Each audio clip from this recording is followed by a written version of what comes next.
Liverpool's search for a new manager to replace Jurgen Klopp is still going, but it looks like we're drawing to a bit of a conclusion as who it's going to be. Xabi Alonso was rumoured, and it didn't happen. Ruben Amorim was rumoured. It doesn't look like that's going to happen. But finally, it looks like Liverpool have landed on Arne Slot, the current manager of Feyenoord. And I actually think that this appointment makes a lot more sense than Alonso or Amorim would have when you look at the profiles within the squad. I think that his tactics apply to this squad really well. And we'll have a look at that. And we'll have a look at a potential lineup that Liverpool could use should Slot be appointed Liverpool manager. And I think it's pretty imminent now. We've seen Fabrizio Romano. I think David Ornstein also report that that Liverpool are in talks with Arne Slot, looking at a compensation fee for Feyenoord and also a potential contract with him as well. So who is Arne Slot? Arne Slot started off managing at AZ Alkmaar, but since July 2021, I believe, has been manager of Feyenoord, and they've done really well in the Eredivisie since he's been appointed. They last season absolutely smashed the league. I think they won by about 7 clear points ahead of PSV. Played really nice, attractive football. Only lost 2 games, and they conceded only 30 goals across 34 games. That's a really impressive record, and I think they had the best goal difference. This season, they currently sit a little bit lower. I think they're currently second behind PSV. I don't think they're close either. I think they're a little bit further off, but I think the European run that they had might have had an effect on this and could be why their league has struggled a bit more this season. But they still stick to the same brand of football, the same style, and the formation is a 4-2-3-1. And it's a very fluid 4-2-3-1, but it's a very obvious 4-2-3-1 as well. And they play with 2 double pivots in the likes of Weaver, if that's how you say it, and Quinton Timber, and then a number 10 who is often Stengs, who has a really crucial part to play in this team. And I'll explain to you later why that is. But he really likes a 4-2-3-1, and the entire principle of Slot's football is to create numerical overloads and create 1-versus-1s on the other side of the pitch. And it's all about keeping possession, finding that spare man, and retaining the ball. Because obviously, if you have the ball, you can do something with it. So let's take a look at how Arne Slot could line up this Liverpool team. In the first phase of the build-up, Arne Slot's teams often build in a 2-4 base. And a key part of this is having a goalkeeper who is comfortable on the ball. But I think, obviously, and it's not a surprise, he would go with Alisson in this Liverpool team. Now, Wellenreuther ranks in the top 8% for sweeper keeper actions in the Eredivisie this season, and we know Alisson is so good at one-on-ones, sweeping out from the back, especially with the likes of Robertson and Trent pushing up. The centre-back split in Van Dijk and Konate usually, or Joe Gomez, whoever's playing there. And it means that Alisson has to be brave and stepping forward a bit more. So I think that's very similar to what Arne Slot would have him doing, and I think he's the perfect goalkeeper. I mean, he's one of the best. I said this in my Amorim video. He's one of the best goalkeepers in the world. Like, regardless of your style of play, you start the best goalkeeper in the world, obviously. So he goes straight into the team. Now, as we move into the defence, I'm going to start with the centre-backs rather than the full-backs. And at right centre-back, I've gone with Konate. And that's just because I think he suits the way that Slot uses Trauner at Feyenoord. I think that he's a very similar sort of player in terms of his stats. Now, Konate is much younger, a bit taller and faster, but Trauner averages 1.72 tackles per 90 and wins 1.2 of them.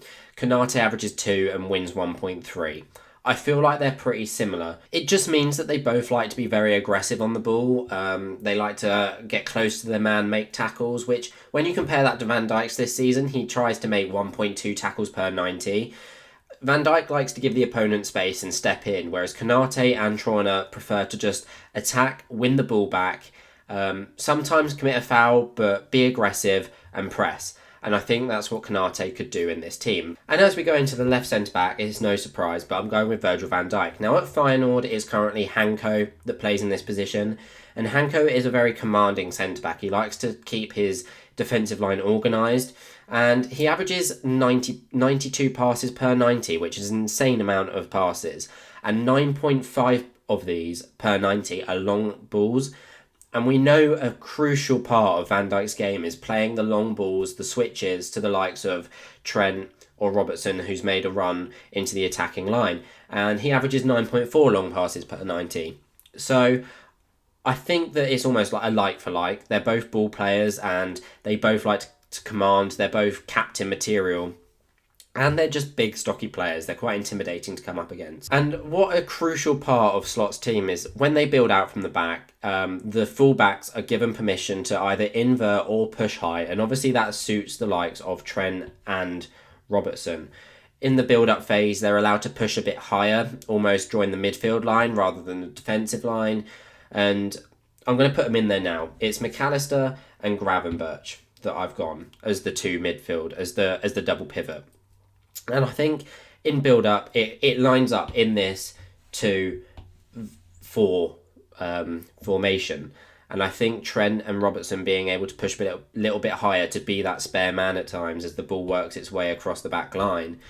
I think it really suits both their styles of play. And they're allowed some form of attacking input as well. I'll show you more when we get into the tactics, that side of it. But McAllister is in this team because he is the ultimate box-to-box player, I think. He's been an incredible signing for Liverpool for such a good price. I wish Chelsea had signed him, but obviously we don't do. We go for the £110 million Caicedos instead, who are shit. But McAllister, I have put in this team as a like-for-like of Weaver. And Weaver is a player that I'm surprised is not on a lot more teams' radars. I don't know if he'll get his big move in the summer, but I think he deserves it. His passing accuracy is in like the mid-80s, and he averages over 3 shot-creating actions a game, which just shows that he's able to push forward and defend. And again, he is crucial in dropping into the defensive line in build-up to create numerical overloads. Again, I'll get into it when we have a look at the tactics, but I think McAllister could do a very similar role. And on the left side, I've gone with Gravenberch. This could be Endo, though, and we could see some roles switched a little bit. I think this team, in principle, looks great, and I think Gravenberch as a tall, young, upcoming Dutchman, a bit like Quinton Timber is at Feyenoord, I think he's the most similar profile that could fit that role. The issue is, sometimes in transition, the back two ends up having to be a back three. And normally in Feyenoord, it's Weaver that drops deeper into the back line. Sometimes Timber. But I don't think either McAllister or Gravenberch are best utilised dropping deep. If it was Gravenberch dropping into this position or McAllister dropping into this position, I'd have a few defensive concerns, which is why I think Endo might be necessary instead of Gravenberch. But for now, I'm going to stick with Gravenberch just because I think he is the most like-for-like player compared to Timber, and I just think it'll be exciting to see. He's not had much game time this season, maybe. This is on the assumption that, obviously, he stays at Liverpool. I think, have they bought him, or was it a loan with an option to buy? I can't remember, but that is what I would go with. And moving into the right wing position, it's Mohamed Salah. No shock there. This is, again, on the assumption that he stays. When I uploaded the Amorim video, a few people commented saying that they're pretty sure he's going to be going to Saudi. And I think the best replacement for Salah is Nico Williams of Athletic Club, of Athletic Bilbao, whatever you call them. I think he'd be the best replacement. But I'm going on the assumption that Salah is still around because he's such a crucial player.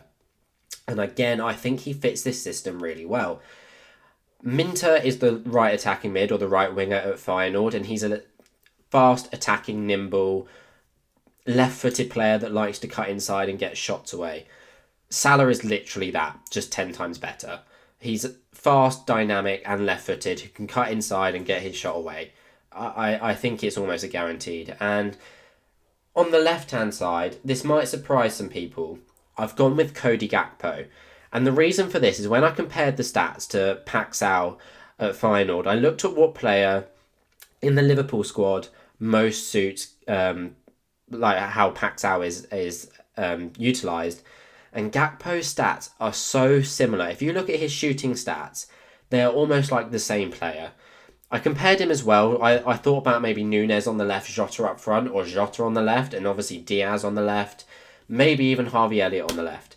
And out of them all, Gakpo just was the obvious like for like profile. And I think the main reason for this is Diaz is quite a fast, nimble winger, which, whilst I think could fit in this system a bit like what Salah could do, Gakpo and Paxao are more taller, natural central players rather than wingers who again can cut in onto their right foot and take the shot. I think they're more looking to cut inside than drive towards the byline, and I think that's what Gakpo is built on. At PSV he was really good as a centre forward, but we know he played on the left wing at times and right wing at times. But I think he's more of a natural a central player being moved over to the left, and I think that suits this system much better. Again, when we look at the tactics, you'll see why, and it's more about playing in the half spaces. And then in the middle, and this is the one I struggled with the most, I've gone with Szoboszlai. I'm comparing him to Stengs, right? Who is almost a completely different type of player. Stengs is more of a winger, move central, and then utilised in a midfield role. Szoboszlai is just, for me, a number 10, but a different sort of number 10. The main way that the transition happens at Feyenoord is Stengs will drop deep into the midfield line, receive the ball in between the lines, and then carry it forward, play 1-2s, and then help join the attack. Szoboszlai, I can see doing that, which is why I've gone with him. I can see him dropping into a midfield position and then carrying the ball forward into an attacking position.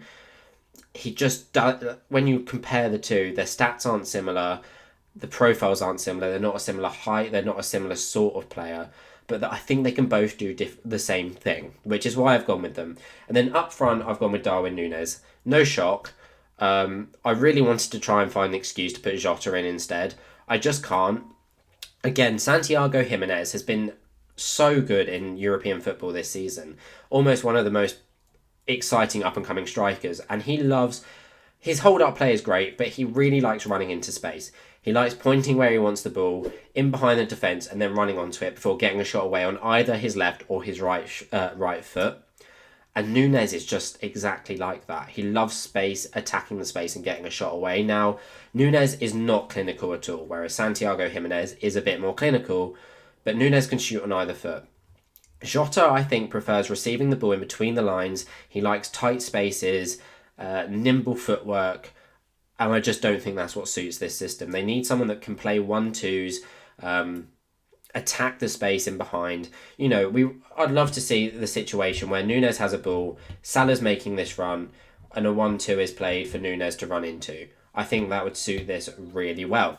Now, moving into the tactics, how would this work? So initially, as I said, the team will push into the centre-back split. Alisson will push a bit higher, and the team builds in this 2-4 base. It's pretty much for the sake of getting a numerical overload. No opposition is probably going to push this high with 6 players. And even if they did, you've still got the goalkeeper as the spare man. The ball, you pretty much just work it along here until you find the spare man and some space to attack. And I think that's what they're so good at, this Liverpool squad. And I think Slot will have them doing the same thing. In transition, however, and what I find really interesting is actually it will be either McAllister or Gravenberch. I would expect it to be McAllister, a bit like Weaver does at Feyenoord. It drops into this 3 shape with Szoboszlai dropping deep. Or obviously it's Stengs, but I'm going with it in this Liverpool situation. Szoboszlai drops deep to try and receive the ball, and he almost drags Gravenberch up with him. But what I like about this is that it opens up so much space for Salah. It opens up so much space for Salah and Gakpo to kind of come into these half spaces, and it gives so much space. I mean, look at, if Szoboszlai was there, you're looking at something more wider like this. Through Szoboszlai dropping a bit deeper, it opens up all this space for the wingers to attack into. And then it also gives the freedom to do this, to make these kind of runs. Make a 3-2-5 attacking formation, which is, again, I talk about it all the time, such a crucial formation in current modern football. I mean, Pep does it, Arteta does it. The only main one, really, that I've noticed doesn't do something like this is Ancelotti. But it's such in the modern game, a crucial formation to get the numerical overloads in the attacking line. And the fact that Robertson can attack, Trent can attack, it also means Salah can come a bit more centrally, which suits him quite well. I think whilst he's really good at being wide and hugging the touchline, he's still able to get a load of shots away on that left foot. But I also really like the fact that actually Robertson or Trent can invert. Hang on, I've made this confusing now. So Salah can hold his width and Trent can come into this position, and similar on the other side. Gakpo can stay wide and Robertson can come into the half space instead. And it doesn't take anything away from their attacks. And I really like that. And then obviously Szoboszlai can push higher up and it becomes more something like this. And what I like about this as well, if we go back to this 3-2-5, is with Salah and Gakpo dropping into the half spaces, guess what I'm going to say? You've got 3 seconds to guess what I'm about to say. Look at this photo. What is it? If you said a box midfield, then you'd be right. No, you'd be right. It's a box midfield. Everybody knows I bloody love a box midfield, and we get it again here. I think this is why, at the moment, the midfield in football is such a crucial part. I mean, you used to look at teams in the 80s and the early 2000s, defending was so crucial. Teams would set up a low block. At the moment, everything is about numerical overloads, and in the middle of the pitch, especially if this is higher up the pitch in zone 14, you are looking at a really dangerous side. And the fact that from this, Núñez can drop deep to create almost this kind of shape with Salah and Gakpo becoming strikers is quite entertaining. And also there's literally no reason why Núñez can't drift over to the left and Gakpo go central. So both are very good options to get good players in their best positions and attack with it. And I think it's going to be a really exciting brand of football for Liverpool. Now, having said all of this, my own opinion, I think Arne Slot is a brilliant manager. He really excites me with his style of play. I think what he's got Feyenoord doing is incredible. I have this gut feeling where I thought Xabi Alonso and Amorim, if he was hired, would be a Klopp replacement in terms of long-term, can be there for 6-7 years and guarantee success. I weirdly have a feeling with Slot. Whilst he's still young, he's got ages to work on his team, sign the players he wants, get the profiles he needs. I just have a feeling it's not going to work out. It's just a gut feeling. There's no statistics, no evidence that suggests it won't work. I just have the feeling. I see it being like a Ten Hag situation. And that's not just because he's bald and Dutch. I promise. I just have a gut feeling that something's not going to work. The results aren't going to sway their way. And with Liverpool so used to success, Slot will probably have a season or two to really work on himself and the team. I just have a feeling it's not going to work. I mean, you look at Pochettino this season, it's just not working, and I think Slot would be something similar. I don't know why, just a gut feeling, no evidence, but I don't think Slot would be the best long-term manager personally, but I also think his tactics suit the squad best. So that makes absolutely no sense. You're welcome. That is football analysis for you. Let me know what you guys think. Do you think there's any positions I got wrong? Do you think Harvey Elliott or Luis Diaz should be starting in this team instead? Maybe Jota? Where do they need to make signings? For me, that left CDM role is crucial. I don't think Gravenberch is the player for it, but I also don't think Endo is either. Maybe you could play Endo there and then he drops into the centre-back position and McAllister plays as the double pivot still. Something like that could work, and I wouldn't be surprised, but I do think that's the position that they really need an improvement on. But what do you guys think? Is Slot the right man for Liverpool? Do you think they should go find someone else? I definitely do not think Gary O'Neill is the right answer, by the way, before anyone says that. But yeah, what do you guys think? I'm undecided. But thank you guys for watching. I hope you enjoyed this video. and I will see you very soon. Thanks for watching.